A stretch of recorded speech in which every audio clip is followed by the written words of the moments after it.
అందరికీ నమస్కారం. ఇవాళ ఎంతో టేస్టీగా కందం మెంతిపొడి కూర చేసుకుందాం. చాలా బాగుంటుంది, ఆరోగ్యానికి కూడా మంచిది. ఈ చలికాలంలో ట్రై చేయండి. ముందుగా చేతులకి ఆయిల్ రాసుకొని కందంతా కూడా చక్కగా తొక్కనంతా పీల్ ఆఫ్ చేసేసి చక్కగా ఇలా ముక్కల్లాగా తరుక్కొని 2-3 సార్లు నీళ్ళలో కడుక్కొని ఆ ముక్కల్ని ఒక అడుగు మందం గల ఒక గిన్నెలోకి వేసేసుకోవాలి. నీళ్లలోంచి స్ట్రెయిన్ చేసేసి వేసుకున్నాక స్టవ్ మీద ఆ గిన్నె పెట్టుకొని మొత్తం ఈ ముక్కలన్నీ ములిగేంత వరకు నీళ్లు పోసుకొని తర్వాత ఇంకా కావాల్సిన పదార్థాలు రుచికి సరిపడా ఉప్పు, చింతపండు, పసుపు, అలాగే బెల్లము మరియు 1 కప్పుడు మెంతిపొడి అనమాట. మెంతిపొడి లింక్ డిస్క్రిప్షన్లో ఇస్తాను.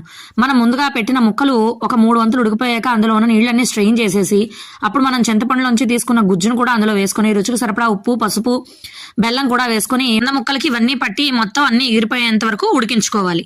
ఇవన్నీ ఎగిరిపోయి మొత్తం కందంతా కూడా చక్కగా బాగా ఉడికిపోయాక ఒక అడుగు మందం గల పెద్ద బాండీ పెట్టుకొని అందులో 3 to 4 స్పూన్స్ ఆయిల్ వేసుకొని మనం ముందుగా స్ట్రెయిన్ చేసి ఉడకబెట్టి పెట్టుకున్న ఈ కంద ముక్కలు ఇందులో వేసుకొని చక్కగా గోల్డెన్ బ్రౌన్ కలర్ వచ్చేంత వరకు కూడా బాగా ఫ్రై చేసుకోవాలి. ఇవి ఫ్రై అవ్వడానికి కొంచెం సమయం ఎక్కువే పడుతుంది అనమాట.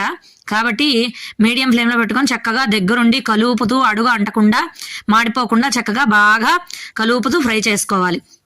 ఇలా ఇవన్నీ కూడా కంద ముక్కలు చూడండి ఎంత చక్కగా పకోడీలాగా ఎంత బాగా గోల్డెన్ బ్రౌన్ లో ఫ్రై అయిపోయాయో.